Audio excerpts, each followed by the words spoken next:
Okay, so we're back. Let's do one more head.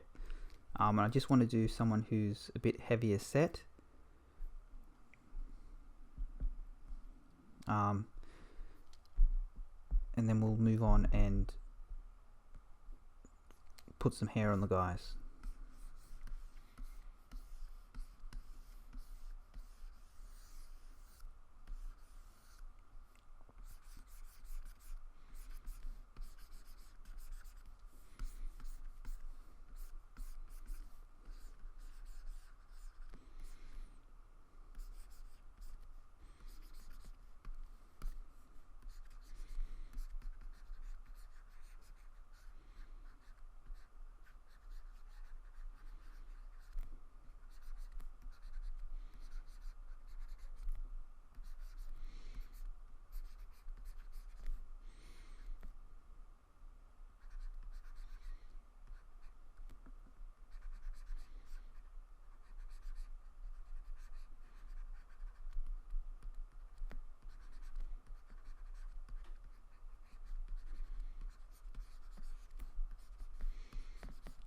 So I still have to put in all the same markers,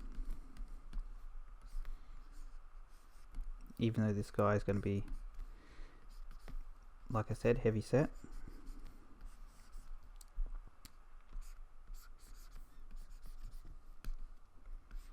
Now obviously it's going to start to differ because we're going to have to thicken this up.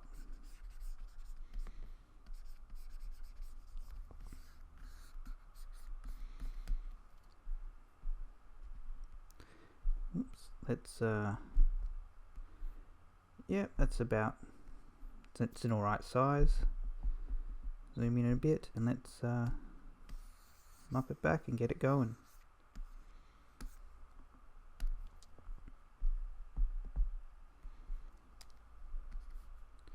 So generally when people are more heavy set, they're more heavy set everywhere, including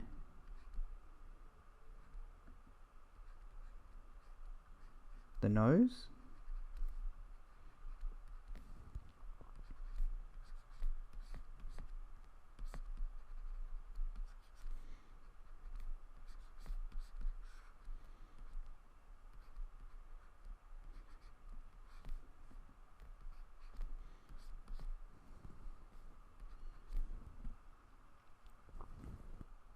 The eyes are generally, depending on how heavy they are generally a little bit more closed because they have a little bit more skin pushing them that way.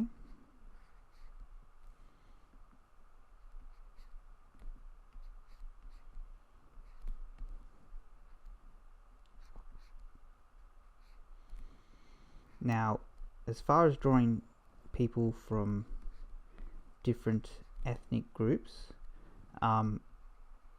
essentially the same. Some of the proportions will be different, just like with older people or heavier set people and what have you. So the best way to go about doing it is to make sure that when you're studying, so when you're drawing sketches and studies, that you draw people from lots of different ethnicities, lots of different size, shape people, and lots of men and women. So this is where it's going to start to differ here. Instead of coming in lots like this, I'm going to leave it out a bit. And then as we come down here, just going to put a line there for the jawline.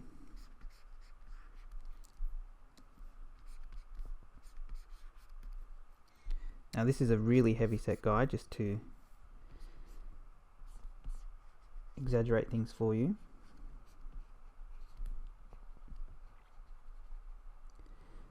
Yeah, draw different, you know, shape women. Some women are really tall and have thinner faces.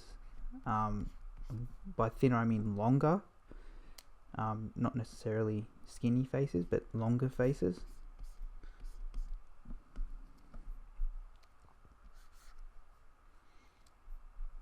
So we wouldn't see any cheekbones in this guy at all. What we might see, what we probably see actually, is a bit of this fold here, showing you the cheek.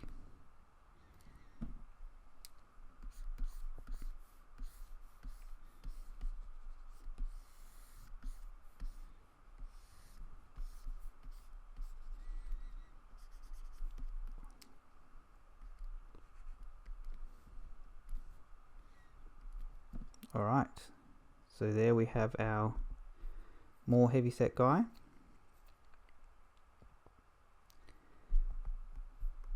Let's move him up here, and we're going to go through now and I'm going to start chucking hair on all the characters. So what I might do is I'll put this guy over here.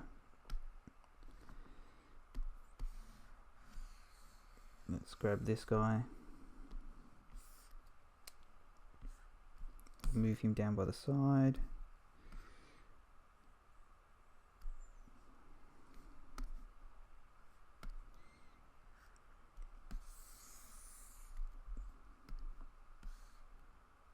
Just to organize this a bit better for you guys, so we're not as cramped.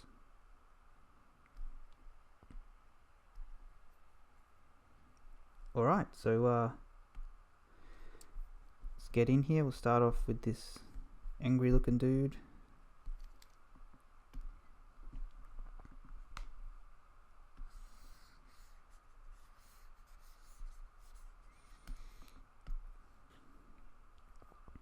So let's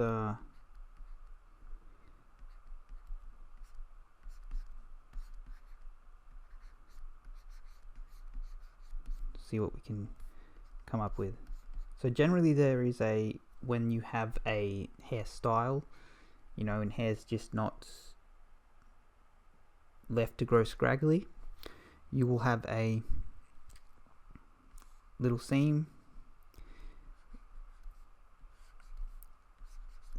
I'm not sure whether seam is the most accurate word, or the word that I'm looking for here, but if there is another one, it escapes me at the minute.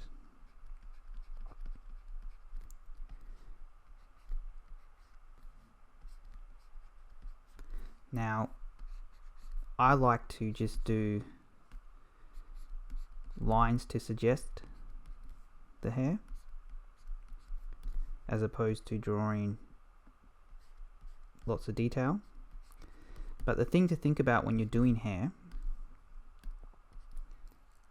is you want to have it, think of it as ribbons or something with some form. So you don't want to be drawing, let's do another layer up here. We'll grab this guy and we'll just set him to blue. You don't want to be drawing every tiny little strand of hair.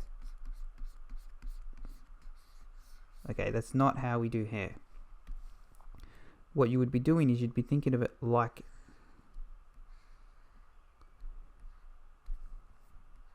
a ribbon. Okay, you would break it down into clumps.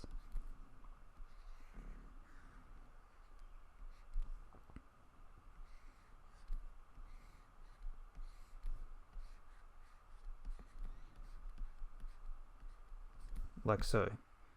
Okay, and then you would obviously just pick the lines again. Pick the lines that you want to draw. You'd also, a good example would be a woman's hair.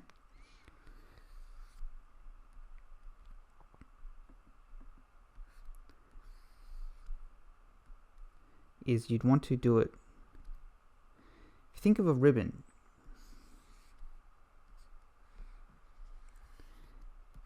it's nice and thick, but you can twist it.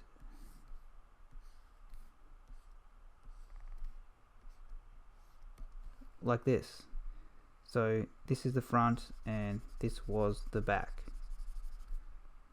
Okay, and that's what you want to start to do to the hair. Okay.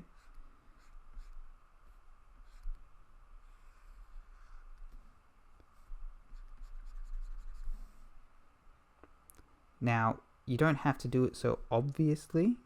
Okay, it can be a lot more subtle, and you can see I've actually done that here. I've got that underside showing like that, but I've just suggested it. Okay, let's do the girl here. Now I haven't chucked in the hairline for her yet, so I'll do that now. Long hair, short hair? Long hair, I guess.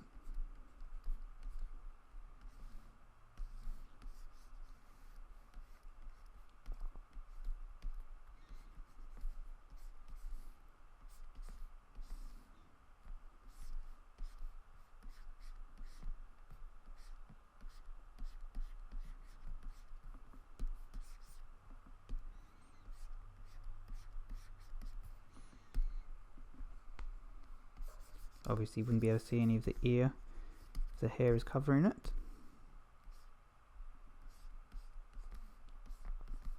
Now, this is through experience that I'm where I'm placing these lines, but I'm certainly imagining clumps when I do it.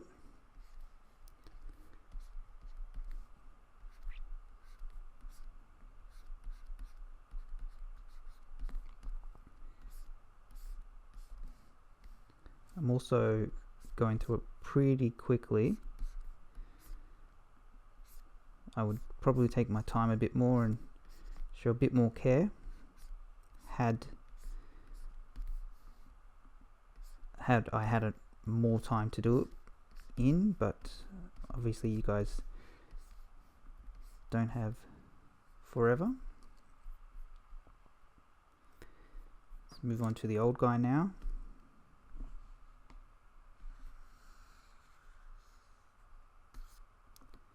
So with this guy, we might even just give him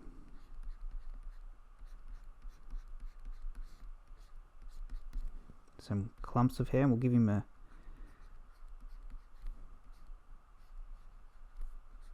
bald spot in here where you can't, got no hair going on anymore.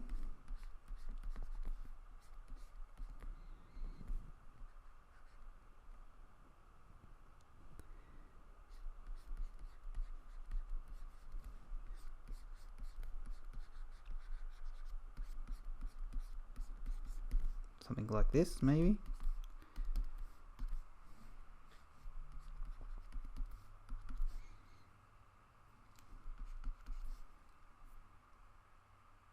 And you can really start to see the clumps in here now, with that one especially. Alright. Last one. Let's do that hairline in here. And let's do something a bit different, hey? We'll do some shorter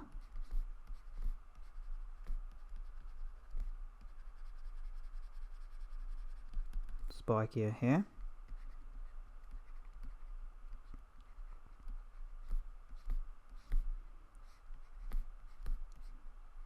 Again, this is just the style I prefer to render it in, but what I'm picturing here is this.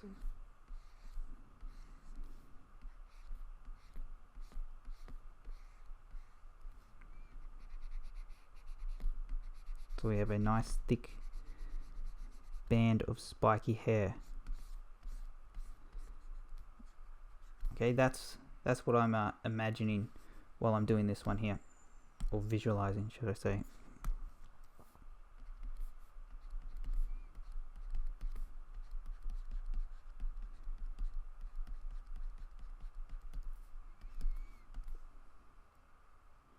All right.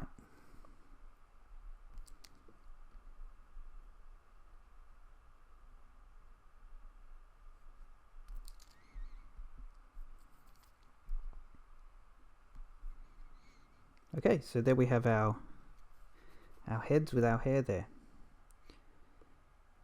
So that finishes up this lesson.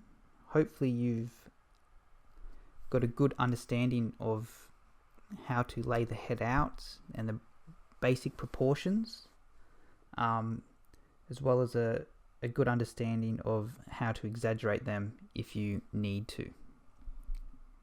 Alright, thanks for watching.